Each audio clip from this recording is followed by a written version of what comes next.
কোথায় বলে যার বিয়ে তার হুঁশ নাই, পাড়াপড়শির ঘুম নাই। কেন বললাম বললো তো বন্ধুরা এই কথাটা? তো দেখতে থাকো ভিডিওটা, তাহলে বুঝতে পারবে। Welcome back to my channel. বন্ধুরা তোমরা সবাই কেমন আছো? আশা করি ঠাকুরের আশীর্বাদে ভালো আছো। তো আর দেরি কোনো ব্লগস অ্যান্ড দোলন চ্যানেলে তোমাদেরকে সুস্বাগতম। তো আজকে তো আমার বান্ধবীর বিয়ে, তো আমাদেরকে নিমন্ত্রণ করেছিল তোমাদের দাদা ভাই আর আমি চলে এসেছি। তো বান্ধবীর এখানে একটা পুকুর আছে, তো এখানে স্নান করাতে এনেছিল বান্ধবীকে, আর আমরাও সবাই মিলে চলে এসেছিলাম। আর এখন সন্ধ্যাবেলা আমি রেডি হয়ে গেছি, এবারে বান্ধবীর বাড়িতে গেছি। তো আমার বান্ধবী তো আজকে কনে, তো কনের সাজে দেখছি কেমন লাগছে। তো কনের সাজে এখনো সাজানো হয়নি, তো কনেকে সাজানো হয়েছে। আর কে সাজাচ্ছে বললো তো আমার দিদির বান্ধবী, মানে আমাকে চিনে ভালোভাবে। কেন বললো তো বন্ধুরা? কারণ আমি এই দিদি ভাই না ছোটবেলায় সাইকেল লুকিয়ে দিয়েছিলাম, তো আমাকে তাই ভালোভাবে চিনে। বুঝো দোলন তুই? আমি বলছি হ্যাঁ, অনেকদিন পর সবার সঙ্গে দেখা হলো এই বান্ধবীর বিয়েতে, যে তো আমার তো খুব মজা হলো। তো তোমাদের দাদা ভাইয়ের আমি চলে এসেছি, আর এই বাসে করেই এসেছি আমরা লজে। তো লজে মানে ওদেরই বাস আর কি, সবাই মিলে কনে যাত্রী চলে এসেছি। এবারে বরযাত্রীরা আসবে, তো এই লজটা এখানে আমরা সবাই মানে একসাথে জয়েন হয়েছি। তো তারপর এরপর যেখানে মানে বিয়ে হবে সেখানে চলে আসলাম। তো সেখানে যেখানে কনে বসেছিল ওখানে ছবি তোলা হবে, আর আমি একটু ভিডিও বানিয়ে নিলাম। আর আমার বন্ধুরা সবাই মিলে দাঁড়িয়ে একটা ছবি তুললাম। ছবি তোলার সাথে সাথে আমার ফোনে ভিডিও করলাম। তো আমার তো খুব মজা লাগছে। তোমাদের দাদাভাইকে বলেছিলাম যে একটু ভিডিও বানিয়ে দেবে, কারণ আমরা তো বান্ধবীরা তো মানে কি বলবো তোমাদেরকে, সবসময় তো একসাথে হয় না, তো একসাথে হয়েছি বলেই তো। আর এই যে ভেজ পকোড়া আর কফি এখানে দিচ্ছিল, তো তোমাদের দাদাভাই বলছে খাবে যে? আমি বলছি হ্যাঁ খাবো। আর বাসে গেছি, কি বলবো বন্ধুরা, বাসে গেলে আমার কিছু খেতে মন যায় না, তাতেও খেতে হলো। একটু কফি খেলাম কারণ মাথাটা ধরে গিয়েছিল। আর এটা আমার বান্ধবী কবিতা, তো আমাকে খুব ভালোবাসে। আর এই ও কত সুন্দর মানে আঁকতে জানে আর কি কবিতা। তো আমার তো খুব ভালো লাগে ওকে, আর আমি ওকে পোয়েম বলে ডাকি, কারণ পোয়েম মানে তো কবিতা। আর ও বলছে দোলন তোর এখনো মনে আছে? আমি বলছি হ্যাঁ। তো আমার বান্ধবী আমাকে, আমার বেস্ট ফ্রেন্ড ছিল, তো আমাকে খুব ভালোবাসে। তো আমাকে ফোন নাম্বার দিল, দিয়ে বলছে আমার সঙ্গেও কথা বলবি? আমি বলছি আচ্ছা ঠিক আছে। তো ওই বান্ধবীর সঙ্গে দেখা হলো, গল্প হলো, মজা হলো। তারপর চলে আসলাম বিয়ে বাড়িতে। তো বিয়ে বাড়িতে এসেছি, তাহলে কনের কাছে যেতে হবে। তো কনে দেখছি কি করছে না, কনে দাঁড়িয়ে ছবি তুলছে। তো কনের এটা ভাই মানে কাকার ছেলে, তো হচ্ছে তার সঙ্গে ছবি তুলছিলাম, তো সেটাই তোমাদের সঙ্গে শেয়ার করলাম। তারপর আমরা একসাথে বন্ধুরা দাঁড়িয়ে সেলফি নিচ্ছিলাম। তো তারপর কি করলাম বলো তো বন্ধুরা, চলে আসলাম কনের কাছে। তো কনের মানে যার বিয়ে তার কাছে তো আসতে হবে বলো বন্ধুরা, তার বিয়ে উপলক্ষে তো এসেছি আমরা।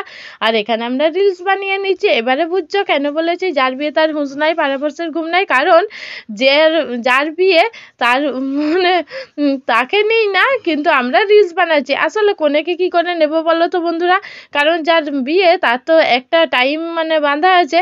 এই যে এখানে বর চলে এসেছে, তো এবারে কনে কোথায়, কনে ডাকছে সবাই, তো বিয়ে হবে, তো তাহলে তাকে নিয়ে কি করে রিলস বানাবো? তার জন্য তাকে বাদ দিয়েই আমরা রিলস বানিয়ে নিচ্ছি। তো কনে চলে এসেছে পান পাতায় মুখ ঢাকে। তো এবারে আমরা আমাদের জামাইবাবু হবে। তো কনেও চলে এসেছে, আর জামাইবাবুও রেডি হয়ে গেছে। তো এরপর বিয়ে শুরু হবে। তো কনেকে তার মামা হাত ধরে ঘুরাচ্ছে। তো ওদের যেরকম নিয়ম সেরকম নিয়মে বিয়ে হচ্ছে। তো বন্ধুরা তোমরা দেখতে থাকো, সাথে থেকো, পাশে থেকো। আশা করবো তোমাদের ভালো লাগবে। তো আর বেশি কথা বললাম না, এবারে তোমরা বিয়ে বাড়িটা দেখতে থাকো। তো এখন মালা বদল হবে। তো মালা বদলের সময় মাথার উপর গামছা দিয়েছে। তো এরপর মালা বদল শুরু হবে। তো আমার বান্ধবী এখনো কোণে পান পাতা সরিয়ে মুখ দেখেনি, এই তো দেখলো জামাইবাবুর মুখ, মানে আমাদের কোণে তার বড়মশাইয়ের মুখ দেখলো। তো এরপর তোমাদের দাদা ভাই বলছে চন্দনের ফোঁটা দাও। হ্যাঁ, তো জামাইবাবুকে আমার বান্ধবী চন্দনের ফোঁটা দিচ্ছে। তো এই যে চন্দনের ফোঁটা দেওয়ার পর সেটাও আমি ভিডিও বানাচ্ছি। কি মজা বলো তো বন্ধুরা, তোমরা বলবে দিদিভাই শুধু ভিডিও বানাচ্ছে। হ্যাঁ, আমার মন গেল। আর এটা হচ্ছে কনের মামিমা। তো আমি বললাম তুমি তাহলে শাঁখটা বাজাচ্ছ যখন ভালোভাবে বাজাও, একটু ভিডিও বানিয়ে নিই। আর আমার বান্ধবীরা সবাই একসাথে বসেছি, আর এই যে আমার বান্ধবীর মাও আমাদের সাথে গল্প করছিল। আমি বলছি এই সুযোগে একটু ভিডিও বানিয়ে নিই। তো আমার বান্ধবীদের কে বললাম যে একটু ভিডিও বানাচ্ছি। আর সবারই ভিডিও বানানোর পর তারপর আবার কনের কাছে চলে গেলাম। তো দেখছি মালা বদল হচ্ছে। তো কনের মানে যার বিয়ে তার বড় মশাই কনে মানে মালা, গোলাপ ফুলের মালা এসে এনেছিল। আর হচ্ছে আমাদের কনে রজনীগন্ধা ফুলের মালা নিয়ে গিয়েছিল। তো দুজনের বিয়ে হয়ে গেল, তো সিঁদুরদান হচ্ছে। তো আমি এখানে বসে আছি, তো তোমাদের দাদাভাই ওইদিকে ওখানে বসে আছে। আর এই যে এখানে বাবুন ঠাকুর কিন্তু দারুণ বিয়ে দিয়েছে, মানে বাবুন ঠাকুর দারুণ মন্ত্র বলেছে। তোমাদের দাদাভাই শুনছিল, বলছে বইয়ে যেরকম লেখা থাকে বিয়ের মন্ত্র ঠিক তেমনই দিয়েছে নিষ্ঠাভাবে, মানে ভালো বাবুন ঠাকুরটা, মানে ভালোভাবেই বিয়ে ঘর দেয়। তো তোমাদের দাদাভাই সেটা আমার সঙ্গে শেয়ার করলো, কারণ তোমাদের দাদাভাইও তো বিয়ে বাড়ি দেয়, বিয়ে ঘর মানে বিয়ে দেয়, তাই তোমাদের দাদাভাই ওইসব ব্যাপারে একটু বেশি জানে। তো আর এখানে খেতে বসে গেছি বিয়ের পর। তো কনের তো বিয়ে সিঁদুরদান হয়ে গেল দেখলাম, তো তারপর আমরা খেতে চলে আসলাম এখানে।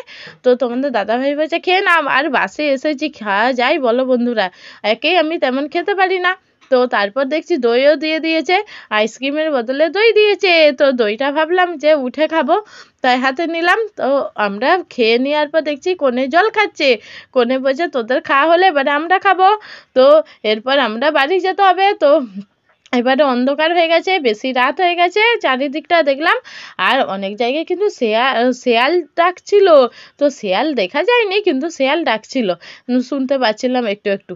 তো এই যে এখানে কনেরা খেতে বসে গেছে, মানে কনে তার বড়মশাইয়ের সঙ্গে খেতে বসে গেছে। আর আমি বললাম কিরে টাটা আসছি, ও আমাকে ঘাড় লাড়লো। তো তারপর চলে আসলাম বাড়ির দিকে। তো কনের মানে একদিকে মনটাও খারাপ লাগছে, আর একদিকে একটু আনন্দ হচ্ছে, কারণ ও মানে কি বলবো, বাড়ি আমাদেরকে দেখছে বলে ওর একটু মনটা আনন্দ হচ্ছে। আর আমি এখানে কতগুলো রিলস বানিয়েছিলাম। এ বাড়ি থেকে আমরা চলে এসেছিলাম রাতেবেলা, তো বাবার বাড়িতেই ছিলাম। আর এটা আমার একটা পাড়ার ঠাকুমা হয়, তো আমাকে বলছে অনেকদিন তোকে দেখিনি, কেমন আছিস বলে আমাকে ডাকছিল। তো তাদের ওখানে গল্প করছিলাম। আর তারপরের দিনই বৌভাত, তো বৌভাতে তত্ত্ব নিয়ে চলে গিয়েছিলাম যার বিয়ে হচ্ছে তাদের বাড়ি।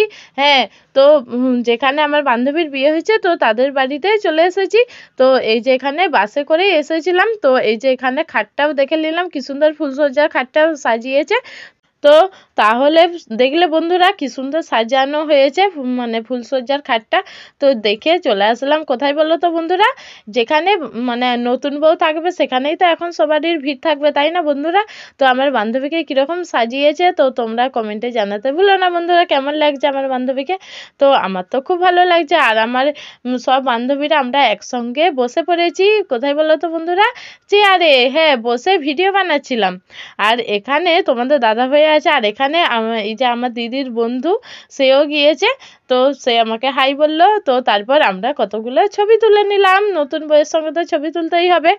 গিয়েছি বলে কথা, তো খাওয়া দাওয়ার পর আমরা বসে আছি কেন বলো তো বন্ধুরা, এবারে বাড়ি যাওয়ার দিকে রওনা হতে হবে। তো তার জন্য আমরা সবাই বসে আছি, আর সবারই মন খারাপ হয়ে যাচ্ছে, কারণ আবার কবে দেখা হবে।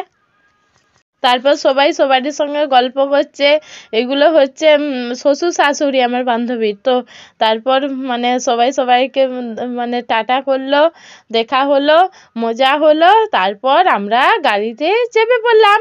তো গাড়িতে যেতে যেতে দেখছি চারিদিকটা অন্ধকার, আর শেয়ালের ডাক শুনতে পাচ্ছিলাম। ভাবলাম একটাও যদি শেয়াল দেখা যায়, কারণ তোমরা তো জানো যে আমি শেয়াল দেখতে খুব ভালোবাসি। তো একটা শেয়াল দেখা গিয়েছিল। তো এই যে দেখো বন্ধুরা, এত অন্ধকারের মধ্যে আমাদের বাস ছুটে চলেছে, আর আমরাও বাসে বসে ছুটে চলেছি। তো তারপর আমরা কোথায় থামবো না, আমরা আমাদের যেখানে আমাদের বাড়ি সেখানে থামবো। তো চারিদিকের পরিবেশটা এত ভালো লাগছিল রাত্রেবেলাও, মানে যেখানে লাইট জ্বলছে দেখো বন্ধুরা, সেখানে লাইট কতগুলো, আবার পুকুরের পার বলে পুকুরেও লাইটগুলো পড়েছে। তো এত ভালো লাগছিল দেখতে না, তাই তোমাদের সঙ্গে শেয়ার করতে মন গেল, তাই আমি এই ভিডিওটা বানালাম বন্ধুরা। তোমাদের কেমন লাগছে কমেন্টে জানাতে ভুলো না বন্ধুরা। তারপর আমরা বাস থেকে নেমে পড়বো এরপর। তো বাস থেকে নেমে আমরা বাড়ি চলে গিয়েছিলাম। তারপরের দিন আবার সকালে আবার আমি শ্বশুর বাড়ি চলে আসলাম, তো বাবার বাড়ি থেকে। তো বন্ধুরা আজকের মতো টাটা।